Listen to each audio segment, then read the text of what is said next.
बिस्मिल्लाहिर्रहमानिर्रहीम। अस्सलाम वालेकुम दोस्तों, खुश आमदीद कहते हैं आपको अपने ही यूट्यूब चैनल पर। दोस्तों, आज के इस वीडियो के अंदर इकामा एक्सपायर कफील का इंतकाल हो गया, वापसी कैसे होगी और क्या हमारा इकामा भी बन सकता है, कुछ सवालात हैं और कुछ और भी अपडेट्स हैं। वो तारकीन वतन जिन के इकामे एक्सपायर हो जाते हैं या जिनके कफील इंतकाल कर जाते हैं, या बहुत कुछ अपडेट्स हैं इस वीडियो के अंदर। सऊदी अरब के अंदर जो गैर मुल्की रहते हैं और उनको बहुत चीज़ों का पता नहीं चलता, जिसके उनका कफ़ील इंतकाल कर गया या कफ़ील से भाग गए हैं या कोई और मुअस्ससे में काम करना चाहते हैं, तो सब इस वीडियो के अंदर सवालात के जवाबात हम आपके साथ शेयर करेंगे। तो वीडियो शुरू करने से पहले चैनल को सब्सक्राइब करने के साथ बेल के प्रेस या घंटी को प्रेस लाजम कीजिएगा। तो फ्रेंड्स, सऊदी अरब में जैसे कि आपको पता है कि वायरस के फैलाव को रोकने के लिए नाफिज लॉकडाउन के खात्मे के बाद हालात मामूल पर आने लगे हैं। तो फ्रेंड्स, कोरोना के नए केसेस मुसलसल कम हो रहे हैं। इससे तनाज़र में बैन अल-अक़वामी परवाज़ों की बहाली भी मरहला जारी है। तो फिर मौजूदा सूरत हाल के हवाले से कारीन ने कुछ सवालात किए हैं, उसके जवाबात इस वीडियो के अंदर हम आपके साथ शेयर करते हैं। तो फ्रेंड्स, असगर खान का अहमद वकास का सवाल है कि कोरोना वायरस की वजह से नए वीज़े पर सफ़र नहीं कर सके। मालूम करना है कि ऐसी वीज़े की तजदीद होगी या नहीं, नया वीज़ा लगाना पड़ेगा। तो फ्रेंड्स, वीज़ा मार्च 2020 में स्टम्प हुआ था। सुनने में आ रहा है कि पुराना वीज़ा मनसूख हो या जवाब। तो फ्रेंड्स, इसका जवाब यह है कि सऊदी हुकूमत के जानिब से इंसानी हमदर्दी के हर पहलू पर मुकद्दम रखा जाता है। इस हवाले से का माजी में भी मुतअद्दिद बार गैर मुल्कियों की वीज़े खरूज ओदा के अलावा विज़िट वीज़े पर आने वालों की मुद्दत में बग़ैर फ़ीस की इजाफ़ा किया गया था, ताकि वो कोरोना वायरस की वजह से मुश्किलात में मुब्तला न हो और किसी किस्म का माली बोझ उन पर न पड़े। तो फ्रेंड्स, सऊदी हुकाम के जानिब से हाल ही में ऐलान किया गया कि ममलकत आने वालों की सहूलत के लिए पुरानी वीज़ों की रीशेड्यूलिंग की जाएगी।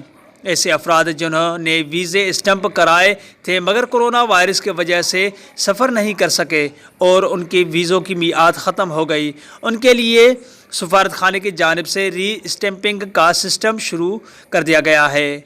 ताहम वो अफराद जिनके नए वीज़ों की मुद्दत एक्सपायर नहीं हुई और वो कारआमद है, उन्हें मुकर्ररा मुद्दत के अंदर आने की सहूलत होगी, जिसके लिए उन्हें कोरोना टेस्ट की रिपोर्ट पेश करना लाजमी होगा, जो सफ़र से 72 घंटे से ज़्यादा पुरानी न हो। तो फ्रेंड्स, ऐसे अफराद जो अपने स्टम्प शुदा कारआमद वीज़ों पर सफ़र करें, उस अमर का ख्याल रखें कि उन्हीं लाइसेंस याफ्ता लेबार्ट्रीज से कोरोना टेस्ट कराएं जो सऊदी सफारत खाने की जानिब से मंजूर शुदा हो। शकील गुज्जर ने सवाल किया है कि मेरा दोस्त छुट्टी पर पाकिस्तान गया हुआ है, इस दौरान यहाँ इसके कफ़ील का इंतकाल हो गया।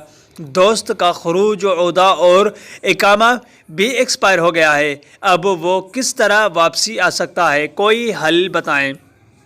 तो फ्रेंड्स, आपके दोस्त के कफ़ील का इंतकाल हो गया, जिसके बाद उनके तमाम कानूनी मामलात सीज़ हो गए होंगे। अगर आपके दोस्त के कफ़ील के वारसा से रब्ता हो तो उससे बात करें, क्योंकि कानून के मुताबिक जिस शख्स का इंतकाल हो गया है उनके तमाम इमलाक वर्सा के नाम मुंतकिल कर दिए जाते हैं। अदालत से हुक्म जारी होता है जिसके मुताबिक विरासत तकसीम की जाती है। अगर मुतवफ़्फ़ी का कारोबार और ज़ेर कफ़ालत कारकुन हो तो उनकी मामलात यानी इकामों की तजदीद दीगर सरकारी मामलात के देखभाल के लिए विरसामी से किसी एक को मुकर्रर कर दिया जाता है, जिन्हें ये हक दिया जाता है कि वो कारकुनों की कानूनी मामलात को निपटाएं।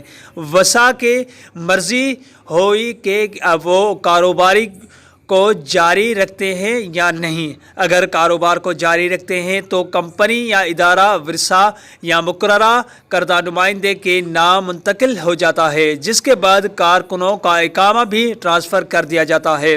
मौजूदा कानूनी के रवैये से आपके दोस्त का इकामा खरूज ओदा भी एक्सपायर हो गया है, तो उनकी वापसी की एक ही सूरत है कि वो विरसा या उनका कानूनी नुमाइंदा जिन्हें अदालत की जानिब से मुकर्रर कर दिया गया है, उनके पास जवाज़ात से कानूनी मामलात तय करने का इख्तियार हो। وہی اقامہ اور خروج عہدہ کی مدت میں اضافہ کر سکتے ہیں، جس کے بعد آپ کے دوست مملکت آ سکتے ہیں، کیونکہ سعودی عرب آنے کے لیے کارآمد اقامہ ہونا اشد ضروری ہے۔ جن افراد کے اقامہ خروج عہدہ ایکسپائر ہو چکے ہیں ان کی سہولت کے لیے حکومت کی آن لائن تجدید کی سہولت فراہم کی ہوئی ہے۔ تو فرینڈز، یہ تھی آج کی اپڈیٹ۔ کوئی بھی سوال ہو نیچے کمنٹ باکس میں آپ مجھ سے پوچھ سکتے ہیں۔ اگلے ویڈیو تک اپنا بہت سارا خیال رکھیے گا، تب تک کے لیے السلام علیکم ورحمۃ اللہ وبرکاتہ۔ پاکستان زندہ باد۔